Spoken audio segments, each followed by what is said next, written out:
భారతదేశంలో ఒక స్ట్రాంగ్ ఐడియాలజీతో ఉన్న పార్టీలు రెండే ఉన్నాయి. ఆర్ఎస్ఎస్ నుంచి వచ్చిన జనసంఘ్ అని, బీజేపీ కానీ, రెండవది కమ్యూనిస్ట్ పార్టీ. వీటికి 100 సంవత్సరాల చరిత్ర ఉంది.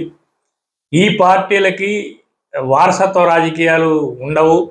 ఆ పార్టీలకి పూర్తిగా అంకితం అయిపోయిన నాయకులు, కార్యకర్తలు, ఆ పార్టీని అభిమానించే ఐడియాలజీని జీర్ణింపజేసుకున్న కార్యకర్తలు ఉంటారు. అనగానే కమ్యూనిస్ట్ పార్టీలకి ఆర్ఎస్ఎస్ అన్నా, బీజేపీ అన్నా పడదు. ఎందుకంటే ఎప్పుడైనా సరే అంత స్ట్రాంగెస్ట్ పార్టీ కనుక భారతదేశం అధికారంలోకి వస్తే తమకు ఎట్టి పరిస్థితుల్లో స్థానం ఉండదని కమ్యూనిస్టులు మొదటి నుంచి తెలుసు. అందుకని వాళ్ళు కాంగ్రెస్తోనూ ఇతర పార్టీలతోనూ కలుస్తారు, కానీ బీజేపీని మాత్రం స్ట్రాంగ్గా మతత్వ పార్టీ అని చెప్పి వ్యతిరేకించడం, ఆర్ఎస్ఎస్ మీద దుమ్మెత్తిపోవడం చేస్తూ ఉంటారు. అయితే ఇప్పుడు బీజేపీ అధికారంలోకి వచ్చింది. వాళ్ళు ఊహించిన ప్రమాదం రానే వచ్చింది. మొత్తం దేశవ్యాప్తంగా బీజేపీ వ్యాపించింది. కమ్యూనిస్టులకి స్థానం లేకుండా పోయింది.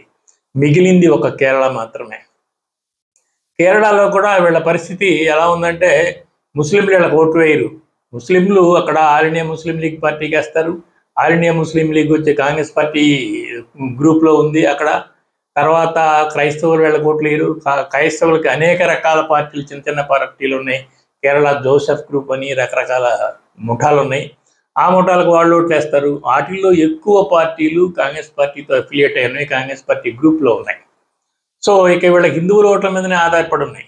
కానీ అక్కడ బీజేపీ ఈ మధ్యకాలంలో జరిగిన అనేక ఎన్నికల్లో దాదాపు 18% ఓట్లను సంపాదిస్తూ వస్తుంది. కనుక హిందువుల పట్ల ద్వేషాన్ని తగ్గించుకోవాలి, హిందూ ఓట్లను కూడా ఎంతో కొంత పాజిటివ్గా మలుచుకోవాలన్న ఆలోచన వచ్చిందేమో. ఇప్పుడు CPIM, communist party of Marxist India party తన 24th నేషనల్ కాంగ్రెస్ సమావేశంలో చేయబోయే తీర్మానాల్లో ఒకదాన్ని బీజేపీ, ఆర్ఎస్ఎస్ ఫాసిస్టు పార్టీలు కాదు అని ఒక ముసాయిదాలో ఒక తీర్మానాన్ని పెట్టారు. అది దేశవ్యాప్తంగా అందరికీ, వాళ్ళ నాయకులకి, కార్యకర్తలకి పంపించారు.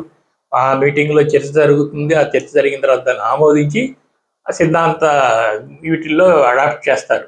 సో ఇంత తీవ్రమైన మార్పు చాలామందికి ఆశ్చర్యం కలిగించింది. బీజేపీ అంటే, బీజేపీకి కమ్యూనిస్ట్ పార్టీల మధ్య పచ్చగడ్డి వేస్తే భగ్గుమనే రోజులు ఇప్పటివరకు నడిచినాయి. ఇప్పుడు కమ్యూనిస్ట్ పార్టీ ఆఫ్ మార్క్సిస్ట్, బీజేపీని మేము ఎప్పుడు ఫాసిస్ట్ పార్టీ అనలేదు. బీజేపీ వల్ల ఫాసిజం ఇండియాలో వస్తుందని మేము అనలేదు. బీజేపీ వల్ల ఫాసిస్ట్ పార్టీ రాదు, కాదు, ప్రజలకి మామూలుగానే. అంటే ఒక రకంగా చెప్పాలంటే, ఈ మాట అర్థం మనం తీసుకోవాలంటే బీజేపీ వల్ల ప్రజలకి మేలే జరుగుతుందని కమ్యూనిస్ట్ పార్టీ ఒప్పుకున్నట్టు అయింది. ఇంత దారుణమైన పరిస్థితి ఎందుకు వచ్చిందంటే, కేరళ చిట్ట చివరి కేరళ దారిపోకుండా హిందువులను కూడా ఎంతో కొంత తమ దారికి తీసుకొచ్చుకునే కార్యక్రమంలో భాగంగా వాళ్ళు ఈ పనిచేశారని తెలుస్తుంది.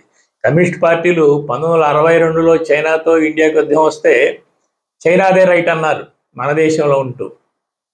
సుభాష్ చంద్రబోస్ని దుమ్మెత్తి పోశారు. తర్వాత తన అభిప్రాయం మార్చుకుని సుభాష్ చంద్రబోస్ మంచోడే అన్నారు.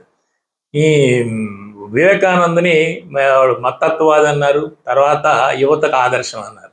సో కమ్యూనిస్ట్ పార్టీలు తాము నిరంతరం తమ ధోరణిని మార్చుకుంటూ వస్తాయి. కమ్యూనిస్ట్ పార్టీల మూలం మన దేశంలో లేదు. అవి ఇతర దేశాల సిద్ధాంతాలు. ఆ సిద్ధాంతాలు ఆ దేశంలో ఉన్న ప్రభుత్వాలకి ప్రభావితం అవుతుంటాయి. అందుకే సామెత కూడా ఉంది, చైనాలో వర్షం వస్తే కమ్యూనిస్టులు ఇండియాలో కూడా వేసుకుని తిరుగుతారని.